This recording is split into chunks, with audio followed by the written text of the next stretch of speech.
আসসালামু আলাইকুম সিনেমা প্রেমী, আশা করি আপনারা সবাই ভালো আছেন। আলহামদুলিল্লাহ আমিও ভালো আছি। তো আমি এখন কথা বলবো একটি মুভি নিয়ে, আর এই মুভিটির নাম হচ্ছে 362436। তো এই হচ্ছে এটা হচ্ছে মুভির নাম। তো এই মুভিটা সব থেকে বেশি আকর্ষণীয় বিষয় হচ্ছে এই মুভিটা দেখার এটা এখানে দিঘি ছিল। সেই দিঘি ছোটোবেলায় যাকে আমরা দেখেছিলাম চাচ্চু সিনেমা সহ অনেকগুলো বিভিন্ন সিনেমায় সে শিশু শিল্পী হিসেবে অনেক ভালো অভিনয় করেছিল। তার যে মনে করি ছোটো বাচ্চা হিসেবে সে যে অভিনয় করেছিল তা দেখে আমরা মুগ্ধ হয়ে গেছিলাম। তো ওর ভিডিও মুভির সিকোয়েন্সের মধ্যে সব থেকে বেশি আমার কাছে ভালো লাগা একটা সিকোয়েন্স হচ্ছে এটা, যে চাচ্চু তোমার নাম কি দীপজলকে জিজ্ঞাসা করে। তো দীপজল বলে আমার নাই কোনো নাম নাই, ঘর বাড়ি নাই, তুমি আমার নাম রেখে দাও যা খুশি তাই, আমার কোনো নাম নাই। তো এই হচ্ছে সেই শিল্পী, শিশু শিল্পী দিঘি। তো দিঘি এই সিনেমায় অভিনয় করার কারণে এইটা সিনেমাটা দেখার জন্য আমার ইন্টারেস্টটা একটু বেশি পরিমাণে। হ্যাঁ, তো আমি এটা দেখলাম হচ্ছে বাংলাদেশের বর্তমান সবাই এসে নাম্বার 1 ওটিটি প্ল্যাটফর্ম চরকিতে। এটা চরকিতে রিলিজ করা হয়েছিল, এটা বেশ কিছু সময় আগে রিলিজ করা হয়েছিল সিনেমা হলে। এই সিনেমা হলে এটা খুব ভালো একটা বক্স অফিস কালেকশন দিতে পারেনি, মানে ভালো মানে চলেনি, অডিয়েন্স এটাকে গ্রহণ করেনি। এখানে ওনারা দেখলাম যে নিজেরা এই বিভিন্ন সোশ্যাল মিডিয়া প্ল্যাটফর্মে দেখলাম যে তারা নিজেরাই দেখতেছে, নিজেরাই আনন্দ ফুর্তি নাচানাচি করতেছে, হ্যাঁ, সিনেপ্লেক্সে মাল্টিপ্লেক্সে গিয়ে। তো এটা তখন আর কি যা multiplex cineplex theatre single screen কোনোখানে আমি দেখতে পারিনি। মনে করেন যে রিলিজ হয়নি। আমার আশেপাশে যে সিনেমা হলগুলো রয়েছে একটা তো সবগুলো সিনেমা হলে চলতেছে একটা সিনেমা শুধুমাত্র দরদ। হ্যাঁ, আর আমি তো দরদ দেখছি, এক সিনেমা আবার দুইবার দেখতে মন চায় না, একবারে বেশি দেখি না আমি কোনো সময়। তো যার কারণে এটা যদি সত্যিকার অর্থে আশেপাশে আমার সিনেমা হলগুলোতে রিলিজ করা হতো তাহলে আমি দেখতাম, কিন্তু আমার সিনেমা হলে আশেপাশে সবগুলোতে চলতেছে দরদ। দরদ মনে করেন যে আজকে 3য় সপ্তাহ ধরে চলতেছে, যার কারণে এই সিনেমাটা রিলিজ করা হয়নি আর আমার দেখা হয়নি সিঙ্গেল স্ক্রিনে ওটিটিতে। আমি দেখলাম এই মুভিটা চরকিতে, বাংলাদেশের নাম্বার ওটিটি প্ল্যাটফর্ম চরকিতে। তো আমার কাছে কেমন লাগলো এই বিষয় নিয়ে কথা বলো। তো এটা মনে করুন বেসিক্যালি একটা নাটকের মতোই, দ্যাটস ইট। এটা যদি আমি মানে শুদ্ধ বাংলায় বলি, এটা একটা নাটক। এই নাটকটাকে সিনেমায় রূপান্তর করে তারা রিলিজ করে দিয়েছে থিয়েটারে এবং এখন বর্তমান সময় আছে ওটিটি প্ল্যাটফর্মে। তো এই সিনেমাটার গল্পটা হচ্ছে এরকম, একটা মোটা একটা মেয়ে আছে, এই মেয়েটা মনে করেন যে মেয়েটার সাথে একটা রং নাম্বারে একটা পোলা কথা বলে, মানে কি পছন্দ করে। তো বেসিক্যালি যখন দেখা করতে যায় তখন মেয়েটা মনে করে যে মনে করছিল যে সে মনে করে দেখেই চমকে যাবে, মনে করেন যে কথা বলতে চাইবে না বা হচ্ছে বিষয়টা নিয়ে সিন ক্রিয়েট করবে।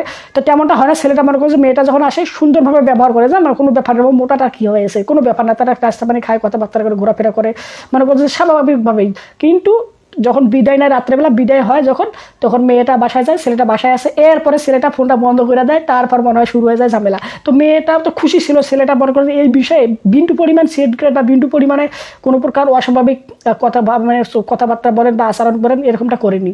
হ্যাঁ, সে মেয়েটা তো খুশি যে হ্যাঁ সত্যি মনে হয় আমি মোটা, তারপরে এর সমস্যা নেই, আমাকে সত্যি পছন্দ করে, ভালোবাসে।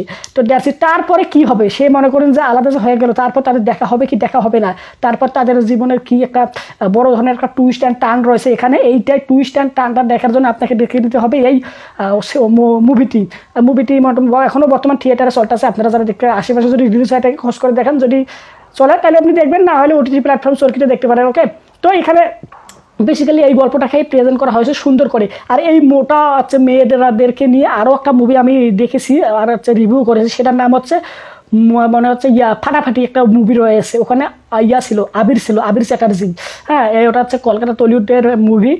ওই মুভিটির নাম হচ্ছে ফাটাফাটি। আপনারা যারা দেখতে আগ্রহ আগে রিভিউ দেখেন, আমি কি বলছি না বলছি, এই চ্যানেলে ভিডিও আছে, দেখে তারপরে আপনারা হচ্ছে মুভিটা দেখতে পারেন। এই মোটা মানুষকে কেন্দ্র করে তাদের যে এই মোটা হওয়ার কারণে মানুষজন তাদেরকে কীরকমভাবে দেখে, মানুষ তাদের ওপর কীভাবে দেখে বা হচ্ছে তাদের সাথে কীরকম আচার আচরণ করে, হ্যাঁ, তাদের যে বিভিন্ন জীবনে যে তাদের যে সমস্যাগুলো ফেস করতে হয়, কীরকম সমস্যার, সেই জিনিসগুলো সুন্দর করে প্রেজেন্ট করা হয়েছে ওই সিনেমাটাও, ফাটাফাটি নামে সিনেমাটা। ওখানে আবির চ্যাটার্জি ছিল।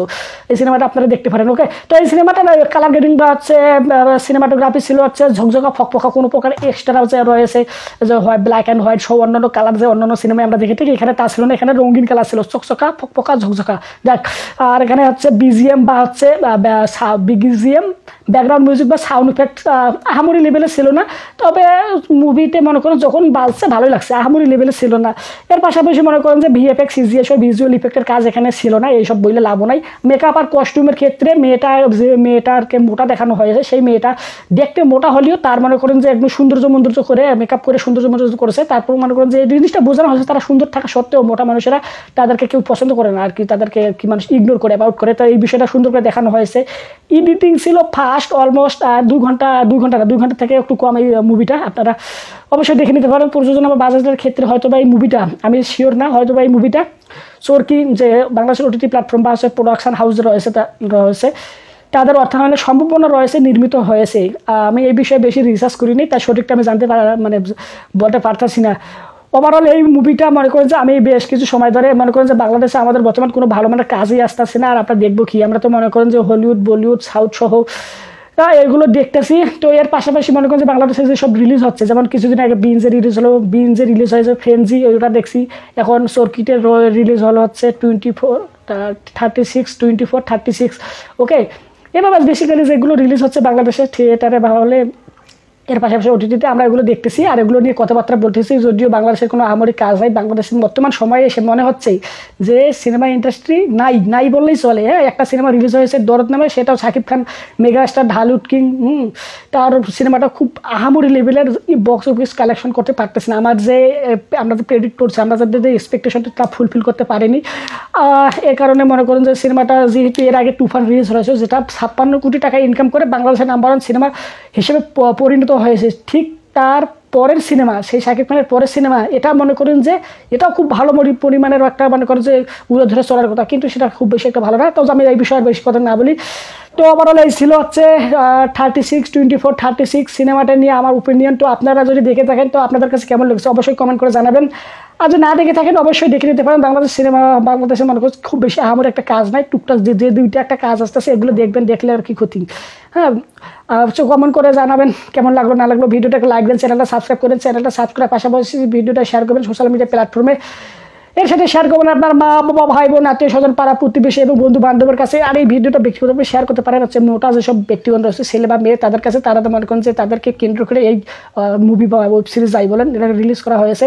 তারা যদি দেখে তারা মনে করে যে বিষয়বস্তুগুলো বুঝতে পারবে আর কি, এইখানে তাদেরকে কীভাবে মানুষজনের আর কি ইয়ে করে, আর কী বলবো আর বেশি না করে তাই।